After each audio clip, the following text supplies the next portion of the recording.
Welcome to my channel विशी world. आज हम करते हैं कॉलोनी का टूर। एक्चुअली मेरी कॉलोनी नहीं है क्योंकि मैं यहाँ रहती नहीं हूँ। मैं अपने रिलेटिव्स के रहने आई हूँ। यहाँ पे आके मुझे व्लॉगिंग का कीड़ा चढ़ा है। मैंने उन सबको ब्लॉक कर दिया है। जिनके घर में रह रही हूँ मैंने उन सबको ब्लॉक कर दिया है ताकि मेरी वीडियो किसी के पास ना पहुँचे। ऐसे ये तो आप जानते होंगे रिलेटिव्स को ब्लॉक करना कितना ज़्यादा ज़रूरी होता है, क्योंकि कहते हैं ना जो अपने होते हैं सबसे ज़्यादा वही हमें सपोर्ट नहीं करते, और जिनको हम जानते नहीं हैं, जिनको पहचानते नहीं हैं, वो लोग दूर से बैठे हुए हम लोगों को सपोर्ट करते हैं। इसलिए मैंने फ्रेंड्स रिलेटिव सबको मैंने ब्लॉक कर दिया है। अच्छा किया ना।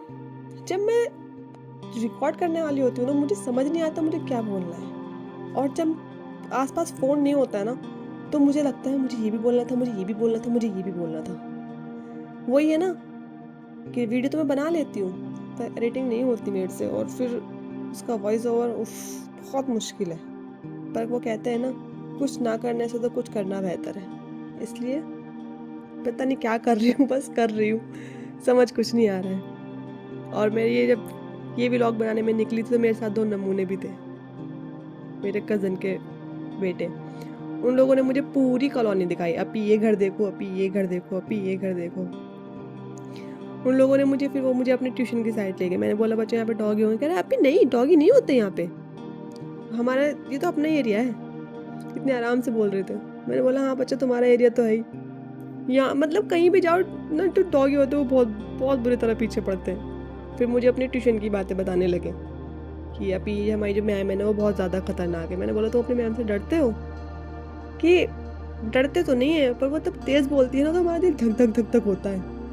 बच्चों के साथ बहुत मज़ा आता है। ऐसा लगता है कि मतलब इंसान अपनी आधी टेंशन तो भूल गया।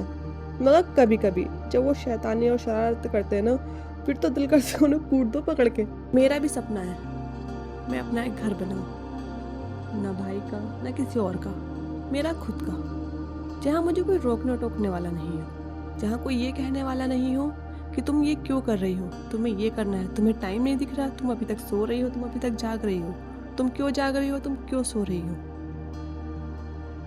इंशाल्लाह पूरा भी इंशाल्लाह अल्लाह पाक कराएगा।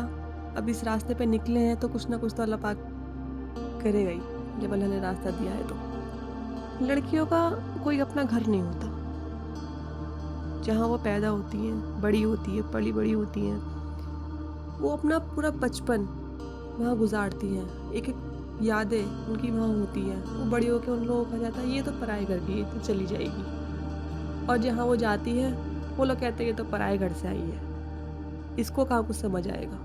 इसलिए लड़कियों को अपना खुद का घर बनाना ही चाहिए, ना बाप का, ना भाई का, ना शौहर का, ना बेटे का, खुद का।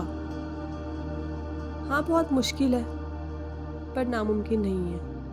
वो कहते हैं ना जब किसी अल्लाह पाक कहता है किसी काम का इरादा करो तो पूरी मेहनत करो, कामयाबी देने वाला तो अल्लाह है, बस नियत साफ रखो। और जब हमारी नियत साफ होगी तो जाहिर सी बात है अल्लाह पाक हमें कामयाब ज़रूर करेगा। मैंने आपको इतने सारे घर दिखाए, अब आप मुझे बताएं आपको अपना सपना घर कैसा बनाना है, आपको इन सब में कौन सा घर ज़्यादा पसंद आया है, और आप कैसा घर बनाना चाहते हो जहाँ सुकून हो। लाइफ में सब कुछ हो और सुकून नहीं हो तो जीना मुश्किल हो जाता है। हमारा सुकून नमाज में है। जब हम दिल से नमाज पढ़ते हैं, नियत साफ़ होती है तो अल्लाह पाक हमें खुद ब खुद सुकून अता फरमा देता है। बहुत से लोग ऐसे होते हैं जिनके पास दुनिया की हर चीज़ होती है, पैसा, दौलत, शोहरत, हर चीज़, पर सुकून नहीं होता। वो अंदर से परेशान होते हैं, क्योंकि सुकून सबसे बड़ी नेमत है। सुकून होना बहुत बड़ी बात है किसी की लाइफ में, और मुझे लगता है आज के टाइम में बहुत कम लोग हैं जो सुकून भरी ज़िंदगी गुजार रहे हैं। हर कोई किसी न किसी वजह से परेशान है। कोई लड़की घर में रह के परेशान है, बहुत से लड़के तो ऐसे होते हैं जिन्हें घर बनाने के लिए ही घर छोड़ना पड़ता है। ज़्यादातर लड़के बाहर जाते हैं, उनके ऊपर इतनी जिम्मेदारियाँ होती है कि उन्हें घर छोड़ना पड़ता है, और घर से दूर रहना बहुत बड़ी बात होती है। क्योंकि जब हम कभी बीमार होते हैं, हमारे घर में अपने होते हैं, अपनी फैमिली, भाई बहन और माँ बाप, मुझे लगता है बस यही लोग हैं जो अपने हैं। जो रिश्तेदार वगैरह होते हैं उनका तो खैर छोड़े क्या ही कहने हैं। अलग ही अलग आजकल के टाइम में रिश्तेदार हो रहे हैं। पर जो अपने मतलब अपने भाई-बहन, अपने माँ बाप होते हैं, वो लोग परेशानी होती है, हम बीमार होते हैं तो हम पूरी-पूरी रात जाग लेते हैं, हमारे लिए साथ खड़े होते हैं। और कहीं हम अकेले रहते हैं, खासकर लड़के अकेले रहते हैं, कभी बीमार पड़ जाए तो उन्हें सुबह उठ के फिर से काम पे जाना, क्योंकि उनके ऊपर बहुत सारी ज़िम्मेदारियाँ होती हैं, वो अपनी सेहत भी नहीं देखते। मुझे लड़कियों के मुकाबले लड़कों की लाइफ़ ज़्यादा हार्ड लगती है, खासकर उन लोगों की जो लोग घर से दूर रह के कमाते हैं और सिर्फ़ अपनी फैमिली के लिए जी रहे हैं, अपनी लाइफ़, अपनी खुशी तो उन लोगों ने बहुत पीछे छोड़ दी है।